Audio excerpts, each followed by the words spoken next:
Hello and welcome back. I am Jill Maurer, and today I'm sharing my experience on the Metabolism Reset Diet. Today I'm discussing week 2. I am at the end of week 2. If you have not been following along, you may want to go back and watch. I have 2 videos before this, one on me preparing for this diet, and then the second on my experience and results after week 1. Here is the book. It is the Metabolism Reset Diet by Alan Christensen. I'll provide a link below in case you would like to take a look at this book. I have continued to really enjoy it. Today I'm going to talk a little bit more about my experience, a little bit of advice that I have, what I have done that is helping it to work for me, how well I've done following the plan, and what my results were. I'll start by talking about the water. I have been able to keep up drinking the water. As I mentioned last week, he has you drink a glass at different points during the day, and I was having trouble keeping track of how much water I had. And so the method that I've used that has been easier for me, and I have continued to do it, is that I put lemon juice in a glass of water first thing in the morning, which is the way we're supposed to do that. And then I have a container that has 3 cups. And it has a screw top. It's a container I can take around, a thermos basically.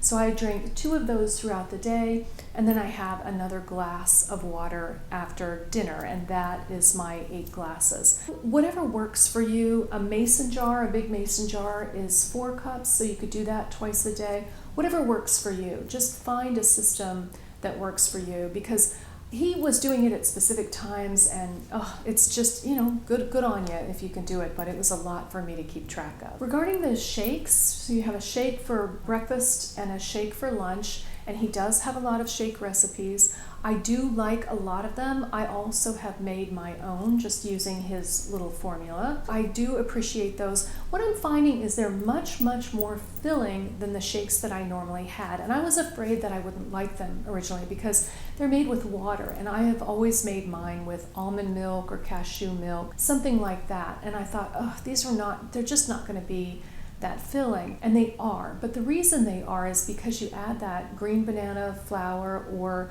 another RS, what he calls an RS, which is a resistant starch, and you add protein powder. I've been adding the pea protein powder, and it does make it a lot more filling, a lot more satisfying. I am appreciating that. At first, I thought, this is kind of gritty. I wasn't really blending it enough.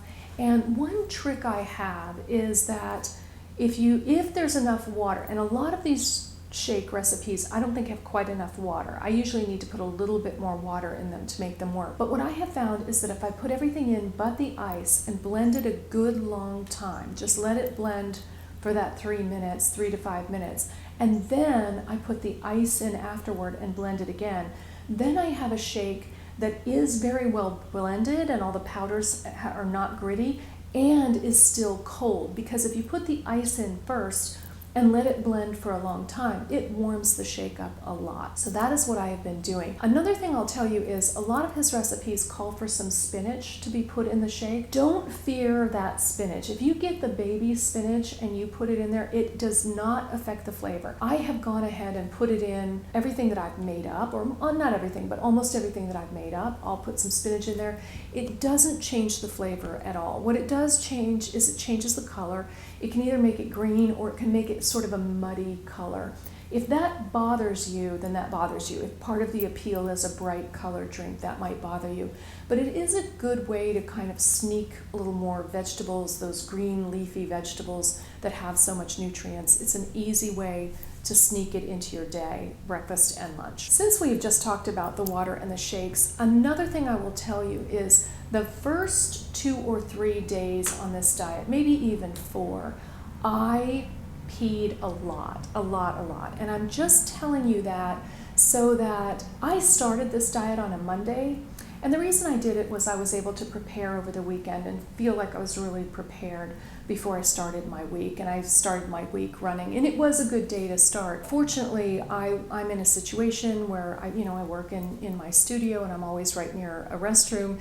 If that is not your life, just make sure that you know that for the first 2 or 3 days, you're going to not want to be too far from a restroom, because you do release a lot of water. It's a good thing, but it does have that goes with it. So I'm just telling you to help you be prepared. The meals, I continue to like the meals, and I have mostly made what he has in the book. I have done some other things. As I've shared with you before, I don't eat meat. So I've taken some of his recipes and added tempeh or tofu, and then I've also done my own little kind of stir-fry plan with things that I know that are allowed. They have come out really well. You can play a lot with spices because pretty much every spice is available to you. And then certainly any green leafy vegetable, any vegetable, and a lot of different things that you're able to eat. I've really enjoyed it.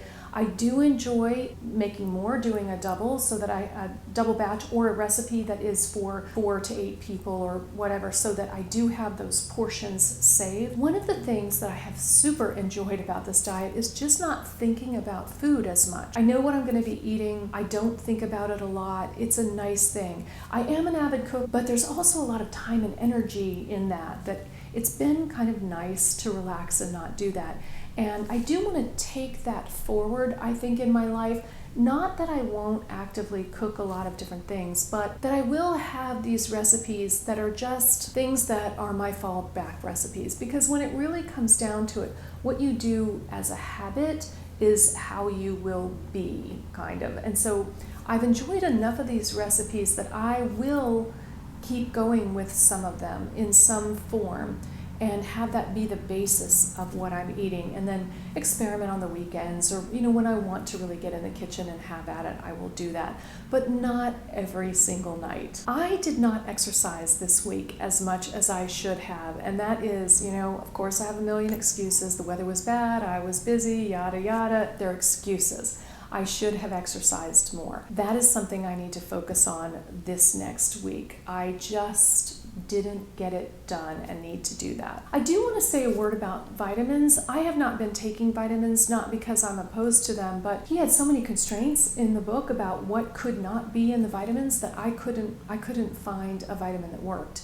It's not that I searched the planet. I looked at Whole Foods and I just couldn't find one. If you found a vitamin that does work, please let me know in the comments below. I would love to know about that. But I have not been taking a vitamin. Now for my results this week. As you know, he recommends that you use waist measurement as your results. He wants you to rest, not suck your stomach in. And my resting measurement went down by 1/2 inch this week. But when I sucked in, it went down by 1 inch. Last week, it was different in a different way. The sucking in didn't go down as much. So I would encourage you to maybe measure it both ways just to see. And even though he doesn't necessarily recommend talking about weight or having that count for much, I do. I care about the weight. And I will tell you that I lost 4 pounds. I lost 4 pounds in week 2. That is astonishing to me. I lost 5 pounds the first week, 4 pounds this week, and I can't even begin to tell you what that means to me, because at my age and being female, it is usually very hard for me to lose weight. I would have been ecstatic if I had lost 10 pounds over the entire 4 weeks, and I have lost 9 pounds after 2 weeks. I would have told you that that was not possible. Certainly not without some sort of radical thing where I wasn't eating, but I am eating. In addition to the shakes and the dinner, there are free foods. You get to eat all you want. I did make the beet and fennel soup, which I enjoy. It's not my favorite soup ever, but I do like it. I like the pickles a lot. Again, they're not the jarred pickle. You want to get the fresh in the refrigerator section kind of pickle. I've been enjoying those, and little cherry tomatoes. There have been different free foods that I've had, but I am not hungry. I am very satisfied. I'm having plenty to eat. I'm having plenty to drink. I am sleeping well. I feel great. I have to tell you, I feel really, really good. And I've lost 9 pounds in 2 weeks.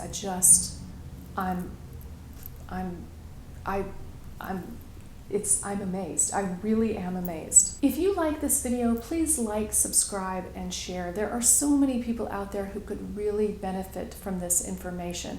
I have been loving it, and I want as many people as possible to know about it. I'll see you next week in my week 3 update. Until then.